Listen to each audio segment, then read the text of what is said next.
ओम शांति। आज हम 10 सितंबर 2023 की बाबा की अव्यक्त मुरली सुनेंगे।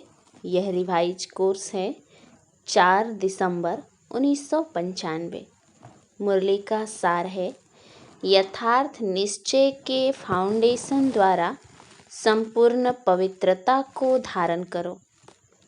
आज बाप दादा देश विदेश चारों ओर के नए नए बच्चों को देख रहे थे।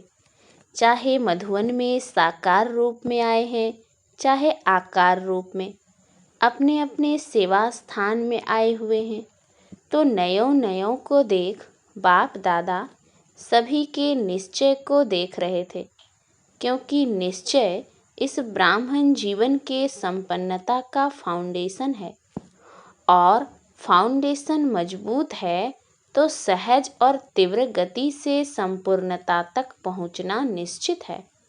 तो बाप दादा देख रहे थे कि निश्चय भी भिन्न भिन्न प्रकार का है।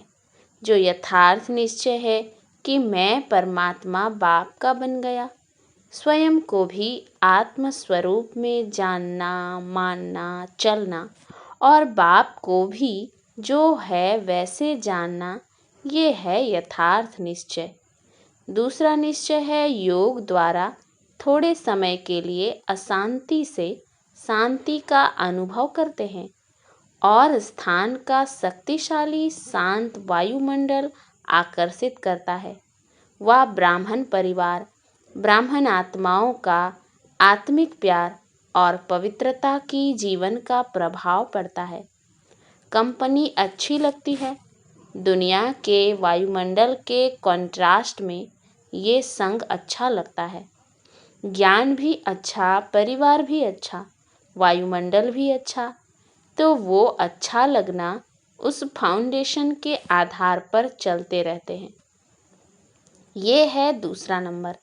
पहला नंबर सुनाया यथार्थ निश्चय और दूसरा नंबर अच्छा लगता है और तीसरा नंबर दुनिया के संबंधियों के दुखमय वातावरण से बचकर जितना समय भी सेवा केंद्र पर आते हैं, उतना समय दुख से किनारा होकर शांति का अनुभव करते हैं।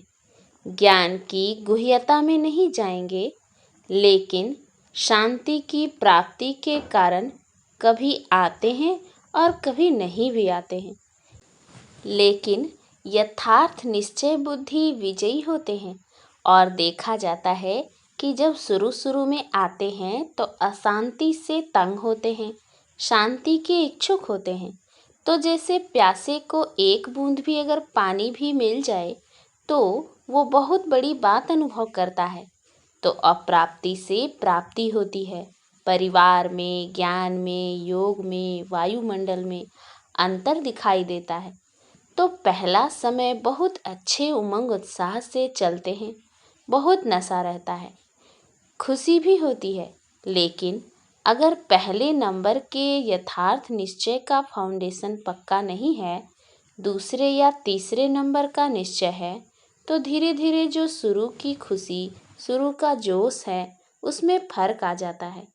इस सीजन में नए नए बहुत आए हैं और चांस भी मिला है, यह तो बहुत अच्छा है। बाप दादा को भी नए नए बच्चों को देख खुशी होती है कि ये फिर से अपने परिवार में पहुंच गए। लेकिन ये चेक करो कि निश्चय का फाउंडेशन पक्का है। हमारा निश्चय नंबर 1 है या नंबर 2 है?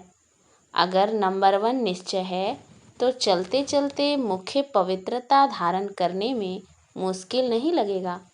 अगर पवित्रता स्वप्न मात्र भी हिलाती है, हलचल में आती है, तो समझो नंबर 1 फाउंडेशन कच्चा है। क्योंकि आत्मा का स्वधर्म पवित्रता है, अपवित्रता परधर्म है और पवित्रता स्वधर्म है। तो जब स्वधर्म का निश्चय हो गया तो परधर्म हिला नहीं सकता।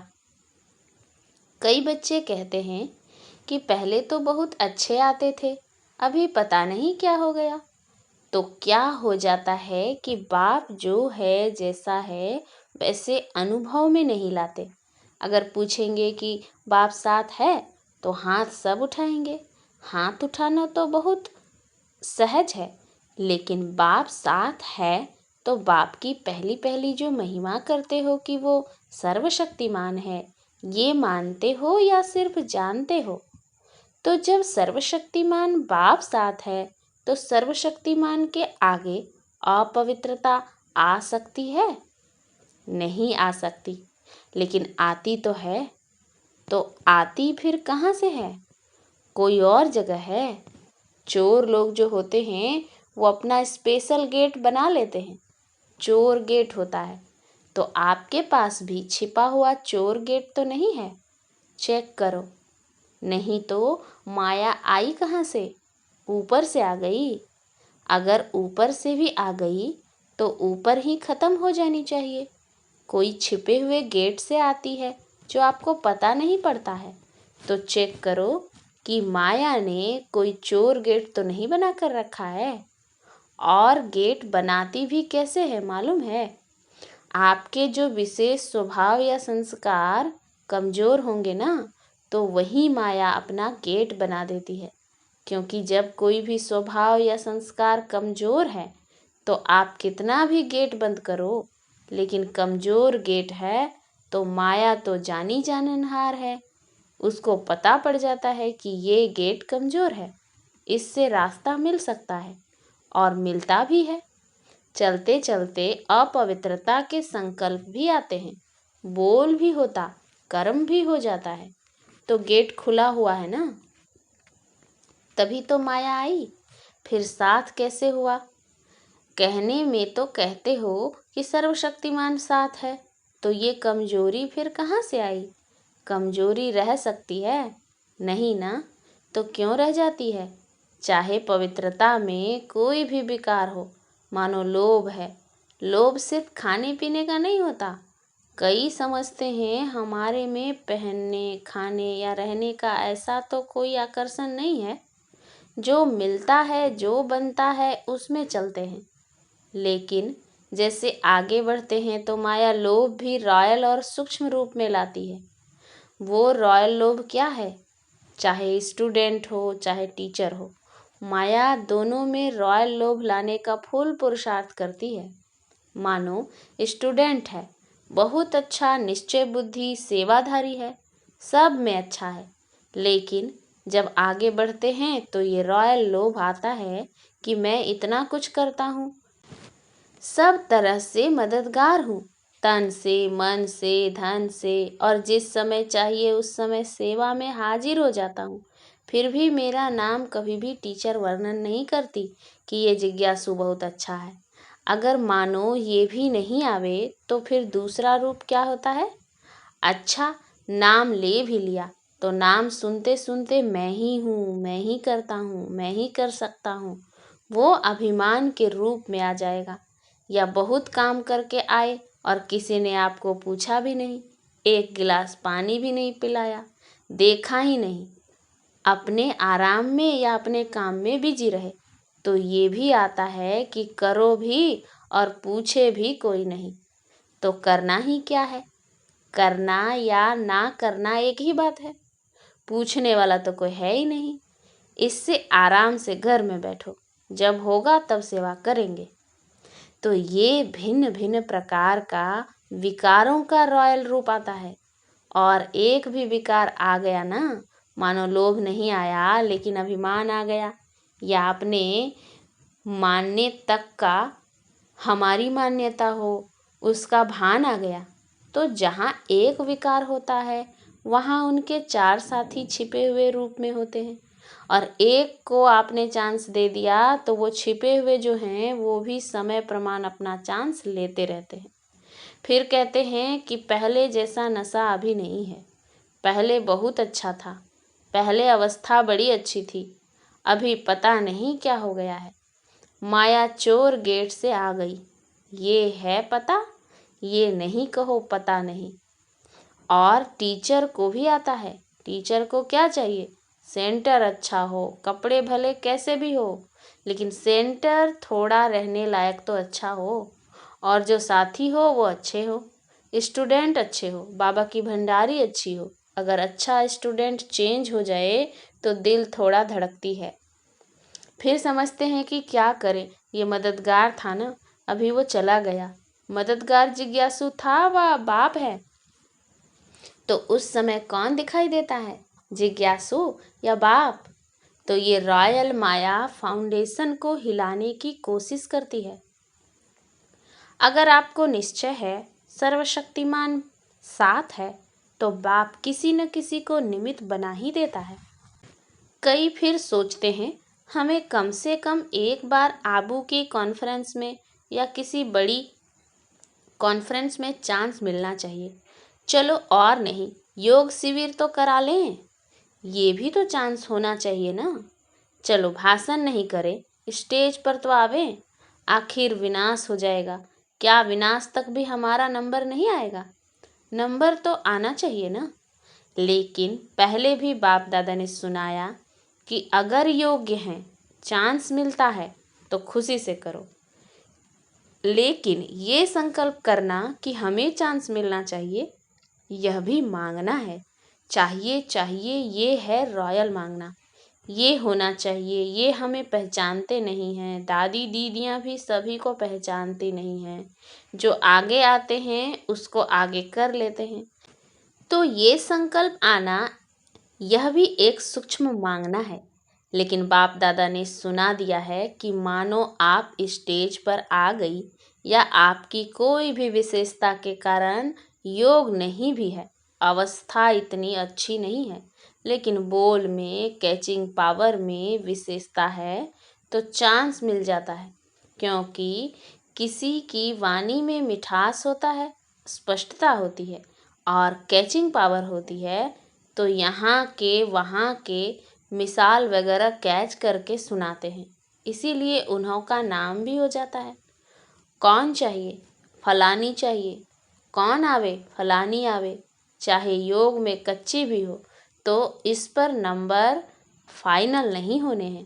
जो फाइनल नंबर मिलेंगे वो ये नहीं होगा कि इसने कितने भाषण किए या इसने कितने स्टूडेंट व सेंटर बनाए हैं, लेकिन योग्य कितनों को बनाया है। सेंटर बनाना बड़ी बात नहीं है, लेकिन योग्य कितनी आत्माओं को बनाया। नाम हो गया 30 सेंटर की इंचार्ज है और 30 में से 15 हिल रहे हैं, 15 ठीक हैं, तो फायदा हुआ या सिर्फ नाम हुआ? सिर्फ नाम होता है कि फलानी के 30 सेवा केंद्र हैं, लेकिन नंबर इससे नहीं मिलेगा। फाइनल नंबर जितनों को सुख दिया, जितना स्वयं शक्तिशाली रहे, उसी प्रमाण मिलेंगे। इसीलिए ये भी चाहिए चाहिए ख़त्म कर दो, नहीं तो योग नहीं लगेगा। रोज़ यही देखते रहेंगे कि फलानी जगह प्रोग्राम हुआ, मेरे को फिर भी नहीं बुलाया। अभी परसों यहाँ हुआ, कल वहाँ हुआ, आज यहाँ हुआ, तो योग लगेगा या गिनती होती रहेगी? तो मुख्य बात, जो यथार्थ निश्चय है उसको पक्का करो। कहने में तो कह देते हो मैं आत्मा हूँ और बाप सर्वशक्तिमान है, लेकिन प्रैक्टिकल में कर्म में आना चाहिए। बाप सर्वशक्तिमान है, लेकिन मेरे को माया हिला रही है, तो कौन मानेगा आपका बाप सर्वशक्तिमान है? क्योंकि उससे ऊपर तो कोई है नहीं। तो बाप दादा आज निश्चय के फाउंडेशन को देख रहे हैं, चाहे नए हैं चाहे पुराने हैं, लेकिन इस निश्चय के फाउंडेशन को प्रैक्टिकल में लाओ और समय पर यूज़ करो। समय बीत जाता है, फिर बाप के आगे पश्चाताप के रूप में आते हो, क्या करें बाबा, हो गया, आप तो रहमदिल हो, रहम कर दो। तो ये क्या हुआ? ये भी रॉयल पश्चाताप है। साथ है तो किसी की हिम्मत नहीं है। निश्चय बुद्धि का अर्थ ही है विजयी।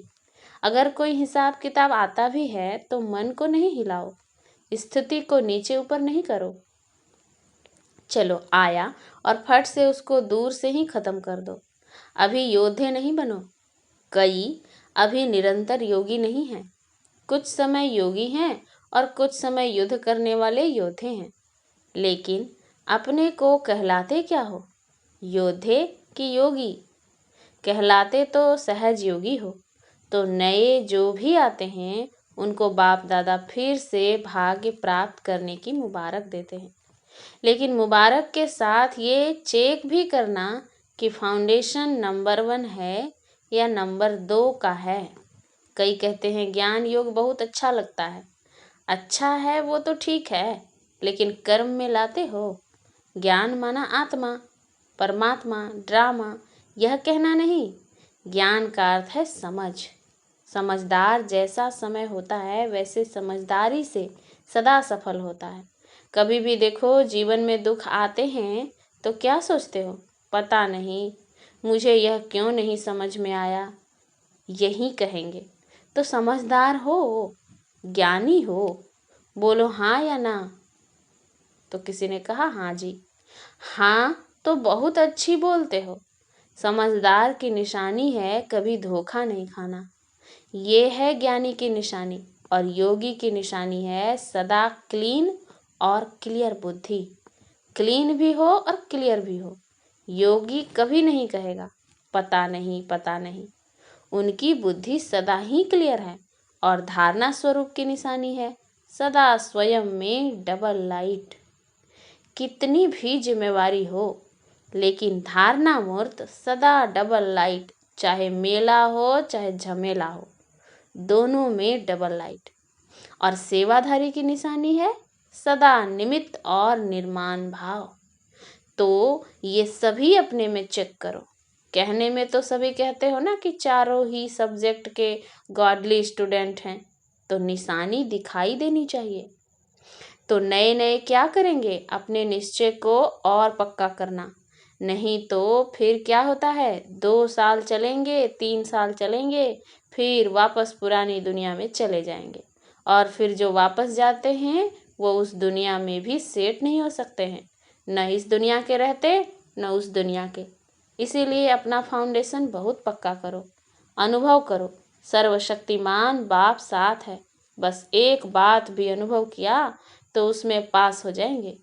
देखो आजकल प्राइम मिनिस्टर है, उसके साथ का भी नशा रहता है ना। ये तो सर्वशक्तिमान है। अच्छा, चारों ओर के सदा श्रेष्ठ भाग्यवान भाग्य विधाता को अपना बनाने वाले ऐसी श्रेष्ठ आत्माओं को सदा बाप दादा के श्रीमत को सुना और किया। ऐसे सर्व सपूत बच्चों को सदा सेवा में अचल रहने वाले, झमेला मुक्त और परमात्मा मिलन मेला मनाने वाले सभी बच्चों को बाप दादा का याद, प्यार और नमस्ते। हम रूहानी बच्चों की रूहानी बाप दादा को याद, प्यार, गुड मॉर्निंग और नमस्ते नमस्ते नमस्ते। अच्छा, डबल विदेशियों को डबल नशा है ना। डबल विदेशी अर्थात डबल लाइट, डबल नशा और डबल बाप दादा और परिवार के प्यारे। समझा? वरदान है अपनेपन के अधिकार की अनुभूति द्वारा अधीनता को समाप्त करने वाले सर्व अधिकारी भव। बाप को अपना बनाना अर्थात अपना अधिकार अनुभव होना। जहाँ अधिकार है वहाँ न तो स्व के प्रति अधीनता है, न संबंध संपर्क में आने की अधीनता है, न प्रकृति और परिस्थितियों में आने की अधीनता है। जब इन सब प्रकारों की अधीनता समाप्त हो जाती है तब सर्व अधिकारी बन जाते। जिन्होंने भी बाप को जाना और जानकर अपना बनाया वही महान है और अधिकारी हैं। स्लोगन: अपने संस्कार व गुणों को सर्व के साथ मिलाकर चलना, यही विशेष आत्माओं की विशेषता है। अच्छा, ओम शांति।